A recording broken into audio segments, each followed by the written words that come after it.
'సమాధాన పుస్తకం' అనే టైటిల్‌తో ఉన్న సినిమా ఒకటి 'సానియా ప్లే'లో తెలుగులో స్ట్రీమ్ అవుతుంది. సినిమా ఎలా ఉందో ఈ వీడియోలో తెలుసుకుందాం. ఈ లోపల వీడియోనైతే లైక్ చేసి ఛానెల్‌ని సబ్స్క్రైబ్ చేసుకోకుండా చూస్తున్నట్టయితే సబ్స్క్రైబ్ కూడా చేసుకోండి. ఈ సినిమా అంతా చూసాక ఈ సినిమాలో ఏదో చెప్పాలనుకున్నారు కానీ ఏం చెప్పారనే విషయం అయితే అర్థం కాలేదు. ఇంక ఈ సినిమాలో కనిపించిన లైన్ ఏంటంటే ఒక స్కూల్‌లో జరిగే ఫంక్షన్‌కి గెస్ట్‌గా ఒకతనొస్తాడు. అలా వచ్చిన అతను ఒక కథ చెప్తూ స్టార్ట్ చేస్తాడు. ఆ కథ ఏంటంటే ఆయన చదువుకునే రోజుల్లో ఒక రొమాంటిక్ పుస్తకాన్ని ఒక స్టూడెంట్ స్కూల్‌కి తీసుకొస్తాడు. అలా తీసుకొచ్చిన పుస్తకం అటు ఇటు తిరుగుద్ది. ఆ తర్వాత ఏమైంది? ఈ కథ అంతా అతను ఎందుకు చెప్పాడనేది సినిమా. సినిమా స్టార్ట్ అయ్యాక వచ్చేసి ఏ సీన్‌లు కూడా పెద్దగా ఇంట్రెస్టింగ్ ఏమి అనిపించలేదు. స్కూలు, స్టూడెంట్స్ అంటే ఏవో సీన్స్ చూపించారు గానీ అవేమీ కూడా అంత బాగా అనిపించలేదు. ఇంక సినిమాలో మెయిన్ పార్ట్ స్టార్ట్ అయ్యేటప్పటికి సినిమాలో ఇంటర్వల్ వచ్చేసింది.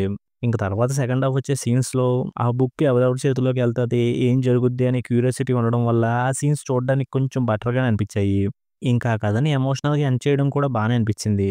కానీ ఆ కథంతా అయిపోయాక ఈ కథంతా ఎందుకు చెప్పాడు? ఈ కథ ద్వారా మనకేం చెప్దాం అనుకుంటున్నాడనే విషయాన్ని అర్థమయ్యేలా చెప్పలేదు. ఇంక తర్వాత ఇంకా క్లియర్‌గా చెప్తానని చెప్పి బలూన్స్‌తో ఏదో చేశాడు కానీ, అది కూడా అస్సలు అర్థం కాలేదు. అలా కాకుండా వాళ్ళు ఏదైతే చెప్పాలనుకున్నారో అది స్టేజ్ మీద స్పీచ్ కింద చెప్పుంటే బాగుండేదేమో అనిపించింది. అలా చెప్పకపోవడం వల్ల ఆ కథంతా ఎందుకు చెప్పావు? ఆ కథతో వీళ్ళందరికీ ఏం చెప్పాలనుకున్నావు?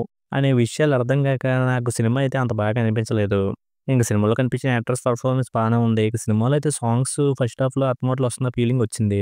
ఫైనల్‌గా ఈ సినిమాలో పాయింట్‌ని చెప్దాం అనుకుని దాన్ని అర్థమయ్యేలాగా అయితే చెప్పలేదు. అందుకే ఈ సినిమాకి నేనిస్తున్న రేటింగ్ అయితే 2/5.